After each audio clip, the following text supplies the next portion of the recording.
Namaste. In today's topic, we will discuss about immunity and gut health.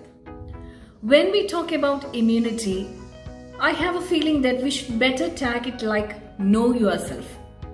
Know the ultimate healer. Why? Because every human being has got an ingrained doctor in him. Who is that ingrained doctor?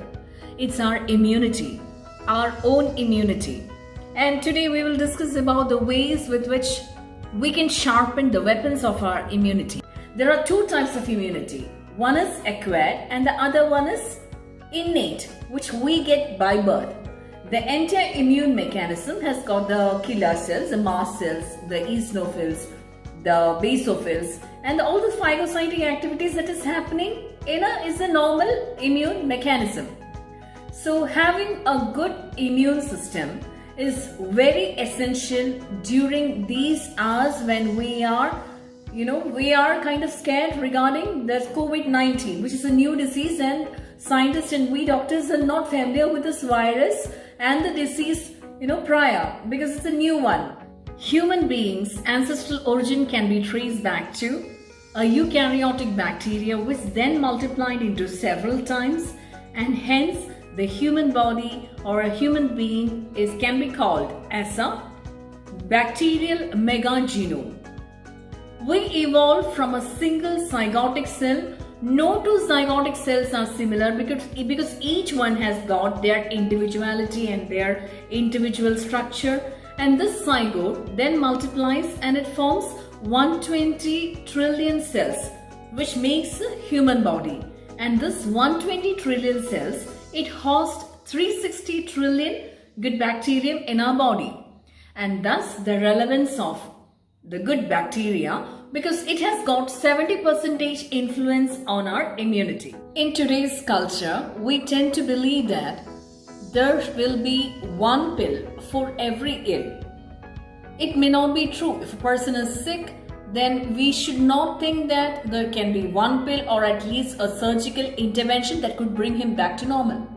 Say Corona or the COVID-19 is one such case.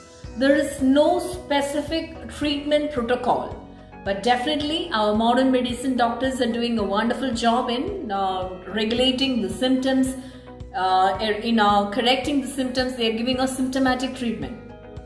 But how can we sharpen our mechanism, our immunity, so that we don't catch the infection, very easily? So in naturopathy, what we are telling is how to sharpen our tools, how to sharpen the resistive power in ourselves. Because in today's newspaper, I happened to read that a really old, 103-year-old lady has survived.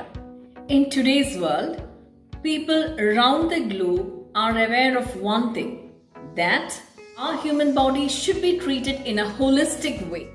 We know that there are three major factors. One is lifestyle, one is diet, and one is genetics. We know that we cannot change the genetic part much, but we can really influence the lifestyle as well as the diet. So this is the area where we're going to influence our immunity or the gut flora. And coming to diet, we should keep in mind that there are four major factors. One is prebiotic, the other one is probiotic, then we have the antioxidants, and then last, zinc. And coming to lifestyle, we should know that we should keep our hygiene in check, taking bath, washing hands. If we have to wear a mask while attending a sick patient, or if we are having an infection, then even at that time we are not supposed to touch the front of the mask. We should always wear and remove the mask from behind. And even if you are wearing a mask, if you are forgetting the hand hygiene, then wearing a mask will definitely bring about more adverse effects. And having a good sleep hygiene is very, very, very important. Because if you are not sleeping well, our body's immune system, our immunity and our killer cells, their efficiency can drop by a good 70%. And we should always remember that unless otherwise the soil is fertile, a seed cannot grow. Unless otherwise, our human body is fertile enough for the virus to grow in us. It will not be easy for them to grow in us. So how to make our body infertile for the seed? What we need to do is, we should always have a healthy lifestyle. We should do moderate exercise. We should take sufficient amount of sleep. Sleep hygiene is of utmost importance, and we should eat a healthy diet. And now coming back to our gut healthy bacteria, in order to re-inoculate them, in order to make them optimize their health and balance and strengthen the gut lining, we need to keep in mind 4 major ingredients of our diet. One is prebiotic.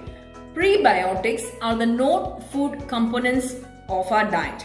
The known food components of our diet, but this feeds the probiotics, and the probiotics efficiency can be enhanced by the usage of prebiotics. And prebiotics examples are mostly the fiber-rich diet. Examples can be apples, artichokes, avocados, asparagus, oats, wheat, leeks, legumes. Everything comes under this prebiotics. And good bacteria can be cultivated by the usage of yogurt, by the usage of curd that we have in our home. And what we need to do is keep in mind is all the fermented products are coming under this. So if you are fermenting a tender coconut water, that itself is a good probiotic. And coming to antioxidants, we know that antioxidants are specifically meant for removing the free radicals in our body.